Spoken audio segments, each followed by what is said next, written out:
Hi అండి.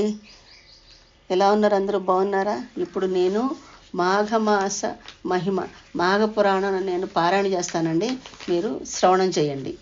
శుక్లాంబరధరం విష్ణుం శశివర్ణం చతుర్భుజం ప్రసన్నవదనం ధ్యాయేత్ సర్వవిఘ్నోపశాంతయే వ్యాసం వసిష్ఠనక్తారం శక్తే పౌత్రమకల్పషం పరాశరాత్మజం వందే సుఖతాతం తపోనిధిం వ్యాసాయ విష్ణురూపాయ వ్యాసరూపాయ విష్ణవే నమో వై బ్రహ్మనిధాయ వాసిష్ఠాయ నమో నమః.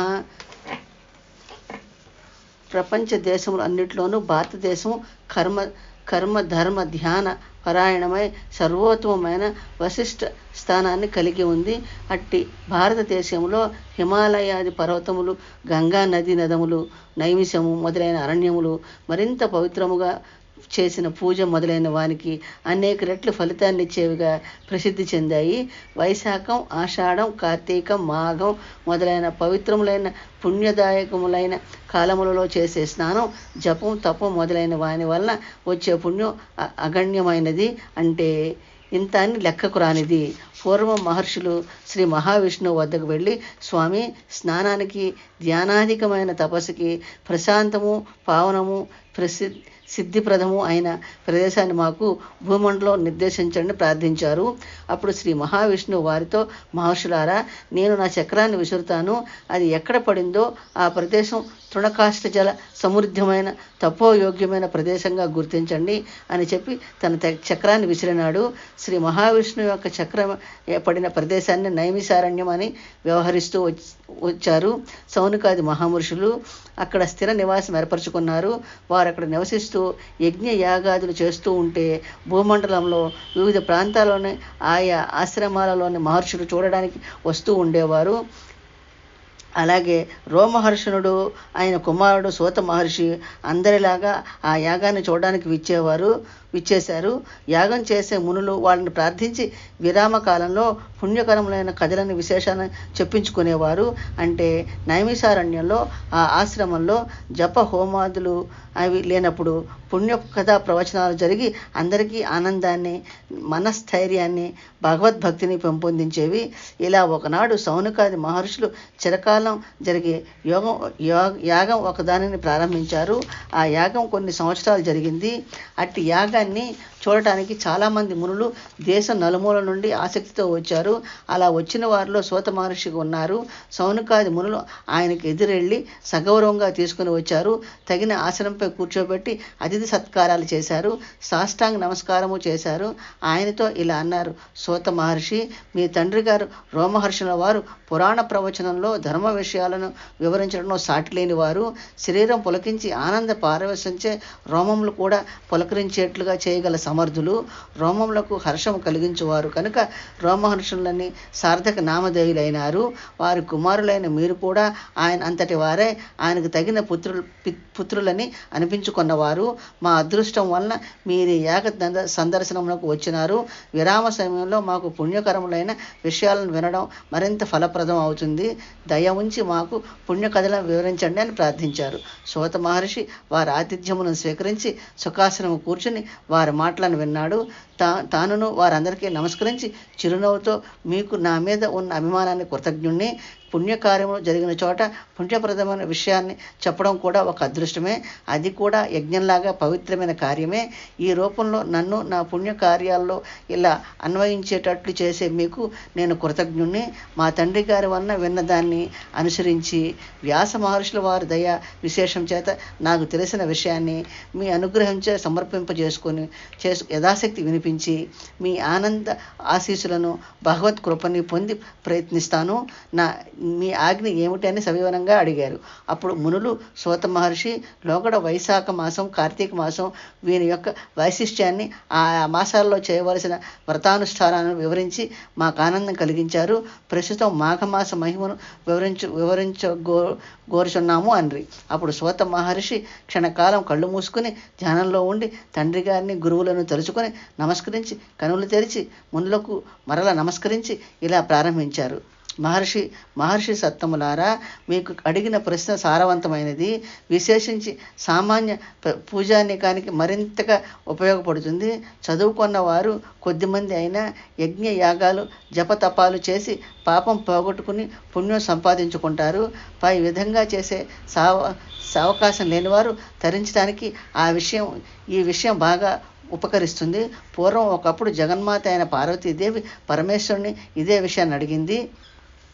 పార్వతీదేవి పరమేశ్వరునితో విశ్వాత్మక, సర్వలోకేశ్వర, సర్వభూత దయానిధి, ప్రాణేశ్వర, మీ మాటలు అమృతం కంటే మధురాది మధురములైనవి, నా చెవులకు మరింత ఇంపుగలవి, మాఘమాస మహిమను వినగోరుచున్నాను ప్రశ్నించను. అప్పుడు పరమేశ్వరుడు, కళ్యాణి, జగన్మంగళ, నీవు అడిగిన విషయం మిక్కిలి నిగూఢమైన గంభీరమైనది. నాకు ఇష్టరాలమైన నీకు చెప్పరానిది ఏమి ఉండదు కనుక వివరించదను, వినుము. సూర్యుడు మకర రాశిలో ఉండగా మాఘమాసమున ప్రాతకాలమున స్నానం చేసిన వారి పాపం విముక్తులై ముక్తిని పొందుదురు. గోపాదం మాత్రం మునిగియే జల ప్రవాహంలోనైనా చేసిన స్నానం అధిక పుణ్యప్రదం. మొదటి స్నానం వాని సర్వ పాపములను పోగొట్టును. రెండో స్నానం వారికి వైకుంఠంలోని ప్రాప్తిని కలిగించును. మూడో స్నానం అతనికి మహావిష్ణువే రుణగ్రస్తుడు అయ్యేట్లు చేస్తుంది. ఇట్టి పుణ్యాత్మునికి ఏమి ఇవ్వాలి అని శ్రీ మహావిష్ణుని ఆలోచనలో పడును. ప్రయాగులో మాఘమాసంలో గంగా స్నానం చేసిన వానికి పునర్జన్మ ఉండదు. మాఘమాసంలో ఉదయమునే నదీ ప్రవాహంలో కానీ సరస్సులో కానీ స్నానం చేసిన వారికి ముక్తి కలుగుతుంది. ఊరికి వెలుపల ఉన్న సరస్సు, నూయ, కాలువ మొదలైన వాటిలో చేసిన స్నానం పాపనాశనం, మోక్షదాయకం. తెలిసి కానీ తెలియక కానీ బలవంతముగా కానీ మాఘమాసమున ఒక మారు స్నానమైన సూర్యోదయమునకు ముందుగా చేసినచో వాని పాపములన్నీ పోవును. భక్తిభావంతో నెల ఎంతయో చేసినచో విష్ణులోకము చేరును. స్నానం చేసిన పురాణము విన్నచో అతడు ఋషి జన్మించును. మాఘమాస స్నానము మాని విష్ణువు అర్పించక దానము చేయక పురాణమును వినక మాఘమాసమును గడిపిన వానికి మనోవాక్కాయల సంబంధమైన పాపములు ఎట్లు పోవును. అతడు భయంకరమైన కుంభీపాకం నరకమున బాధపడను. మదగర్వముచే మాఘ స్నానం మానిన అధముడు నీచ జన్మలో పలుమార్లు పొందును. చలికి భయపడి స్నానం చేయని వారిని చూడరాదు. అట్టి వారిని చూచినా పాపం పోవాలనచో సూర్యుని చూచి నమస్కరించవలను. ప్రాతకాల మాఘస్నానం చేయని వారు పెక్కుమార్లు నీచ జన్మలందు పొందుదురు. దరిద్రులైన బాలురైనను ప్రాతకాల స్నానం చేసి శ్రీ మహావిష్ణువు దయను పొందవలెను. చిన్నపిల్లలు, అశక్తులైన వృద్ధులు హరినామస్మరణ చేయుచు ముమ్మారు జలబిందువులను శరీరంపై చిలకరించుకున్న పుణ్యమే. నీచుడైనను మాఘస్నానం చేసిన పాపములను వీడి పుణ్యాత్ముడగును. ఎట్టి పాపకారములను ఆచరించిన వాడైనను మాఘమాస ప్రాతకాలమున మా యందు స్నానమాడించో వాని పాపంలో నశింప చేయుదుమని జలములు ఘోషించుచున్నవి. మాఘస్నానము చేసిన వానికి సంసార భయం లేదు. ఆడంబరముల కొరకు కానీ భయముచే కానీ బలవంతముగా కానీ మాఘస్నానం చేసిన వాడు పాప విముక్తుడే పుణ్యాత్ముడగును. అశక్తుడు తాను మాఘస్నానం లేకపోయినచో స్నానం చేసిన వానికి దక్షిణ ఇచ్చి వాని నుండి స్నాన ఫలమును పొందవచ్చును. మాఘస్నానము చేసి చలికి ఆగలేని వారికి శ్రీహరిని స్మరించుచు మంట వద్ద చలి కాగవచ్చును. ఈ మాసమున నిరుపేదలకు వస్త్రదానమును కానీ కంబళ్ళ దానము కానీ చేసిన స్నానఫలము నంది పుణ్యాత్ములగుదురు. బలవంతముగా స్నానము చేసిన వానికిని చేయించిన వానికిని పుణ్యం కలుగును. ఈ స్నానము అన్ని వర్ణముల వారును చేయవలెను. మాఘస్నానము చేయువారిని నిందించినను పరిహసించినను నివారించినను మహాపాపము కలుగును. పార్వతి, మాఘస్నానము సద్యోముక్తి ప్రదాయము, దానికి సాటి లేదు. శక్తి లేనివారు కాళ్ళు చేతులు కడుగుకొని ఆచమనం చేసుకుని పురాణము విన్నను వారికి స్నానఫలము కలుగును. అన్ని మాసములలో మాఘమాసం ఉత్తమము. శ్రీహరి దేవతలందరిలో ఉత్తముడు. వృక్షములో అశ్వత్థ వృక్షము ఉత్తమము. తేజస్వంతులలో సూర్యుడు ఉత్తమము. శాస్త్రములలో వేదములు ఉత్తమము. కావున మాఘమాస స్నానము చేయు వారిని నిందించినను నివారించినను మహాపాపము కలుగును. 4 వర్ణముల వారిలో బ్రాహ్మణుడు ఉత్తముడు, పర్వతంలో మేరు పర్వతం ఉత్తమము కావున మాఘమాస స్నానం అంత పుణ్యప్రదము సమా. దిలీపుడను మహారాజు పెక్కు యాగములను చేసి పుణ్యాత్ముడు ఉత్తముడైన ప్రజాపాలకుడు. అతడు ఒకనాడు వేటకు పోయెను, అనేక మృగములను వేటాడి అలసిపోయెను. మనోహరమైన సరస్సును ఒకదానిని చూచి అతడు కొంతకాలము విశ్రమించి తన నగరమునకు ప్రయాణమయ్యను.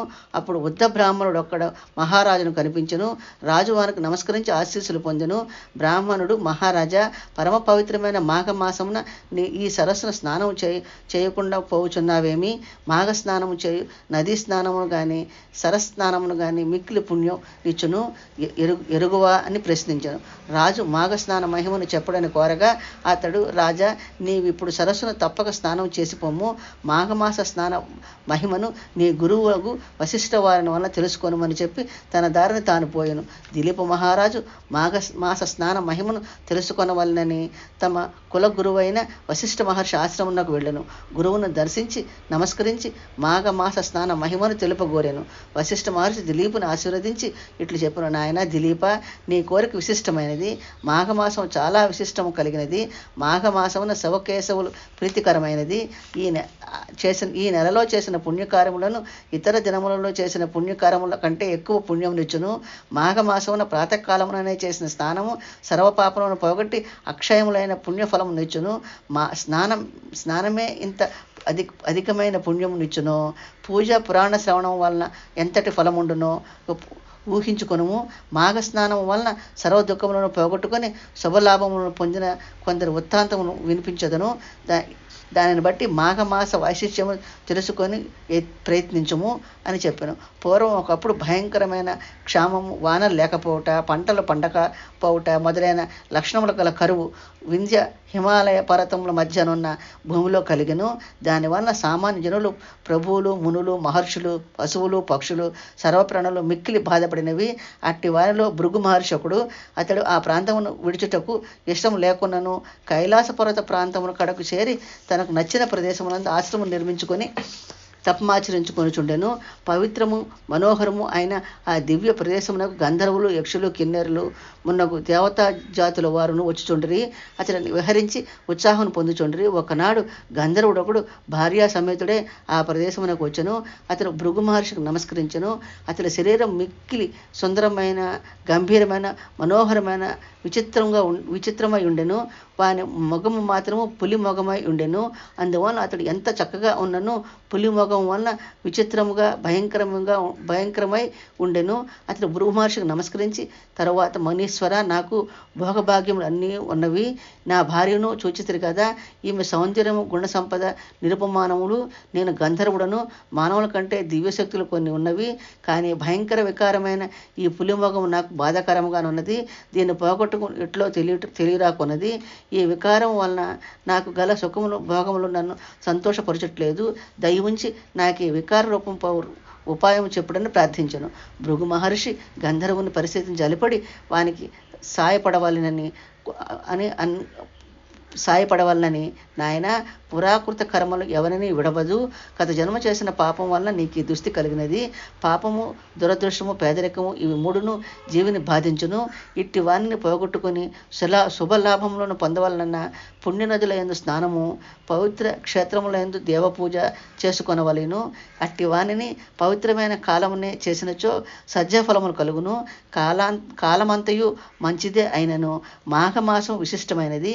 ఈ నెలలో చేసిన స్నానము, పూజ, జపము, తపము జీవికి గల పాపములను పోగొట్టి శుభములను వెంటనే కలిగించును.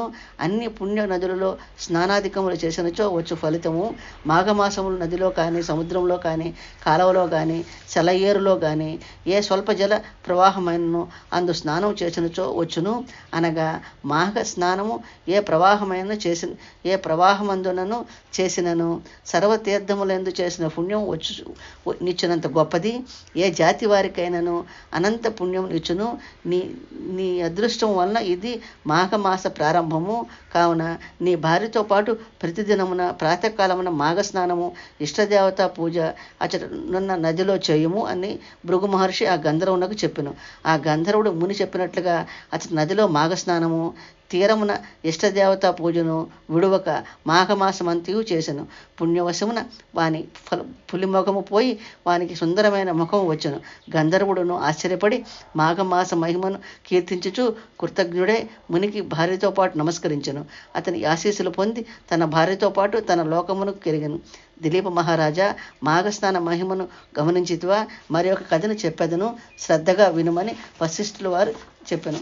నా ఛానల్ని కూడా సపోర్ట్ చేయండి, సబ్స్క్రైబ్ చేయండి, లైక్ చేయండి, షేర్ చేయండి.